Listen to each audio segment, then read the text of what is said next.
कर दे। श्रावण मास में गोकर्ण जी ने फिर उसी प्रकार सप्ताह कर्म से कथा कही और उन श्रोताओं ने उसे फिर सुना।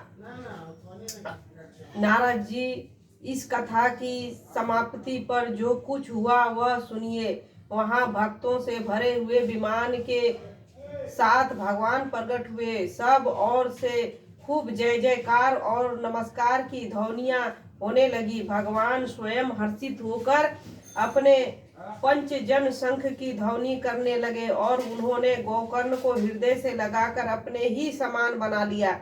उन्होंने क्षण भर में ही अन्य सब श्रोताओं को भी मेघ के समान श्याम वर्ण रेशमी पीताम्बरी धारी तथा किरीट और कुंडला आदि से विभूषित कर दिया।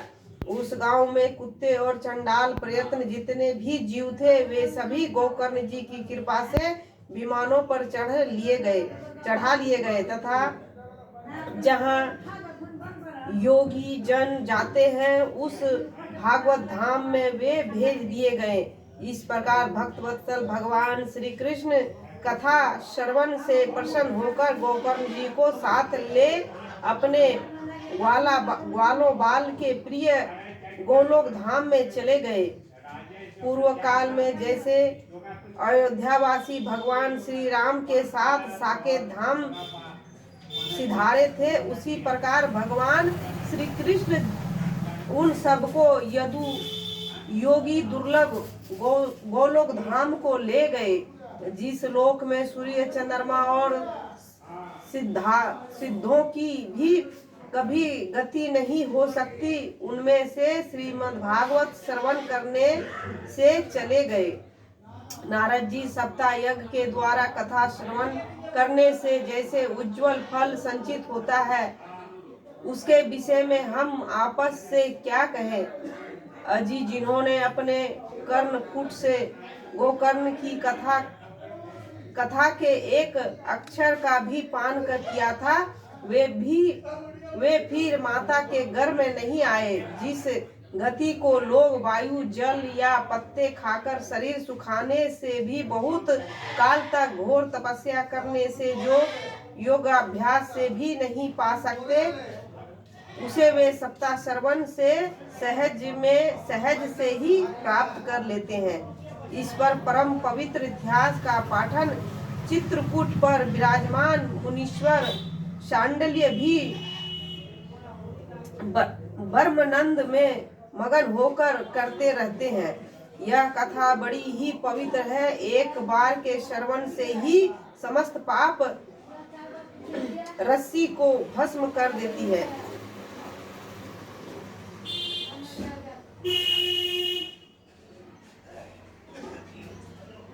यदि इसका श्राद्ध के समय पाठ किया जाए तो इससे पितृगण को बड़ी तृप्ति होती है और नित्य पाठ करने से मोक्ष की प्राप्ति होती है।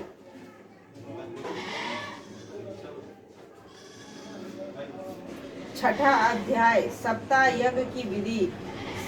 श्री सनकादि कहते हैं, नारद जी अब हम आपको सप्ताह श्रवण की विधि बतलाते हैं। यह विधि प्राय लोगों की सहायता और धन से साध्य कही गई है। पहले तो यत्न पूर्वक ज्योतिषी को बुलाकर मुहूर्त पूछना चाहिए तथा विवाह के लिए जिस प्रकार धन का प्रबंध किया जाता है उस प्रकार ही धन की व्यवस्था इसके लिए करनी चाहिए। कथा आरंभ करने से भाद्रपद, आश्विन, कार्तिक, मार्गशीर्ष, आषाढ़ और श्रावण ये 6 महीने श्रोताओं के लिए मोक्ष की प्राप्ति के कारण है।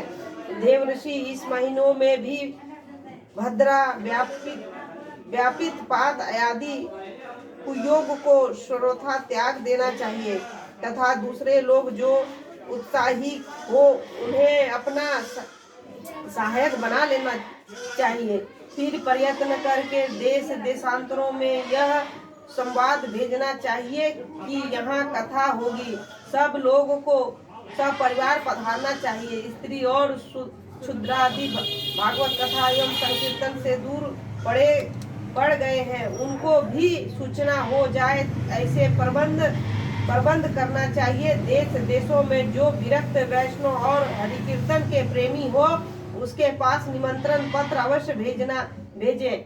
उसे लिखने की विधि इस प्रकार बताई गई है। महाअनुभव, यह 7 दिन का सत्य पुरुषों का बड़ा दुर्लभ समागम रहेगा और अपूर्व रसमयी श्रीमद् भागवत की कथा होगी। आप लोग भागवत रस के रसिक हैं, अतः श्री भागवत मृत का पान करने के लिए प्रेम पूर्वक शीघ्र ही पधारने की कृपा करें।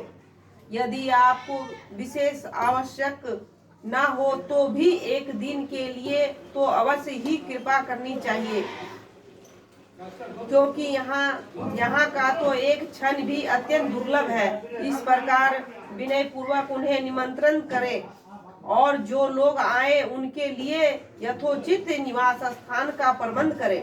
कथा का श्रवण किसी तीर्थ में, वन में अथवा अपने घर पर भी अच्छा माना गया है। जहाँ लंबा चौड़ा मैदान हो कहीं कथा स्थल रखना चाहिए। भूमि का शोधन, मार्जन और लेपन करके रंग बिरंग धातुओं से चौके पूरे घर की सारी सामग्री उठाकर और कोने में रख दे।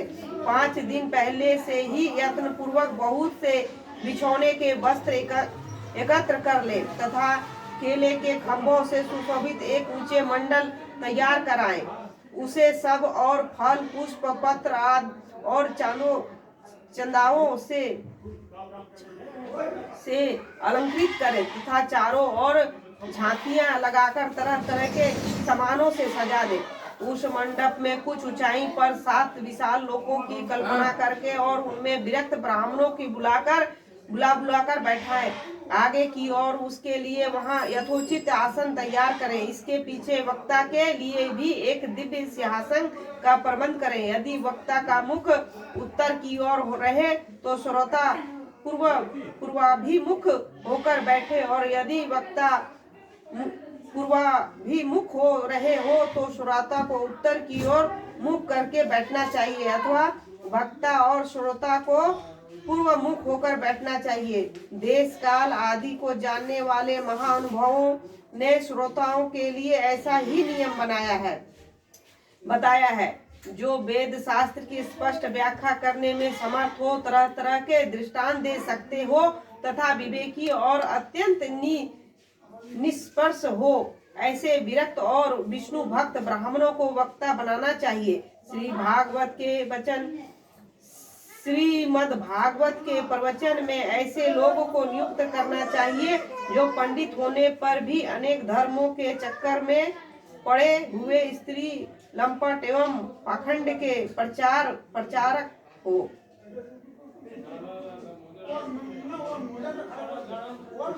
श्रीमद् भागवत के प्रवचन में ऐसे लोगों को नियुक्त नहीं करना चाहिए जो पंडित होने पर भी अनेकों धर्मों के चक्कर में पड़े हुए स्त्री लंपट एवं पाखंड के चक्कर में हो। वक्ता के पास ही उसकी सहायता के लिए ऐसा वैसा ही विद्वान और स्थापित करना चाहिए। वह सब प्रकार के संशयों से निवृत्ति करने में समर्थ और लोगों को समझाने में कुशल हो।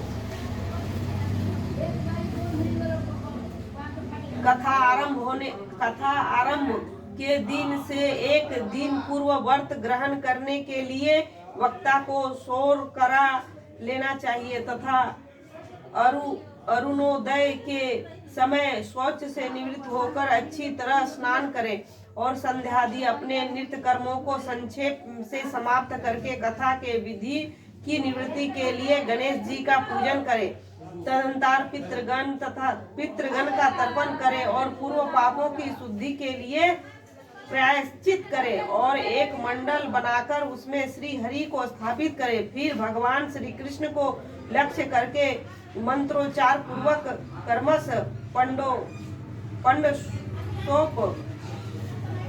विधि से पूजन करें और उसके पश्चात प्रदक्षिणा तथा नमस्कार आदि कर इस प्रकार स्तुति करें।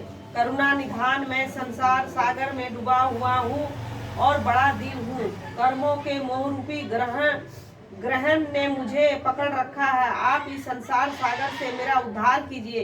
इसके पश्चात धूप दीप आदि सामग्री से श्रीमद् भागवत की भी बड़े उत्साह और प्रीति पूर्वक विधि विधान से पूजा करें। फिर पुस्तक के आगे नारियल रखकर नमस्कार करें और प्रश्नचित से इस प्रकार स्तुति करें, श्रीमद् भागवत के रूप में आप साक्षात श्री कृष्णचंद्र ही विराजमान हैं। नाथ, मैंने भवसागर से छुटकारा पाने के लिए आपकी शरण ली है। मेरा यह मनोरथ आप बिना किसी विघ्न बाधा के सांगोपांग पूरा करें। केशव, मैं आपका दास हूँ। इस प्रकार दिन वचन कहकर फिर वक्ता का पूजन करें, उसे सुंदर वस्त्र भूषणों से विभूषित करें और फिर पूजा के पश्चात उसकी इस प्रकार स्तुति करें, सुख स्वरूप भगवान, आप समझने की कला में कुशल और सब शास्त्रों में पारंगत है। कृपया इस कथा को प्रकाशित करके मेरा अज्ञान दूर करें। फिर अपने कल्याण के लिए प्रसन्नता पूर्वक उसके सामने नियम ग्रहण करें और 7 दिनों तक यथाशक्ति उसका पालन करें। कथा में विघ्न ना हो इसके लिए 5 ब्राह्मणों को और वरण करें। वे 12 अक्षर मंत्र भगवान के नामों का जाप करें। फिर ब्राह्मण अन्य विष्णु भक्त एवं कीर्तन कराने वालों को नमस्कार करके उनकी पूजा करें और उनकी आज्ञा पा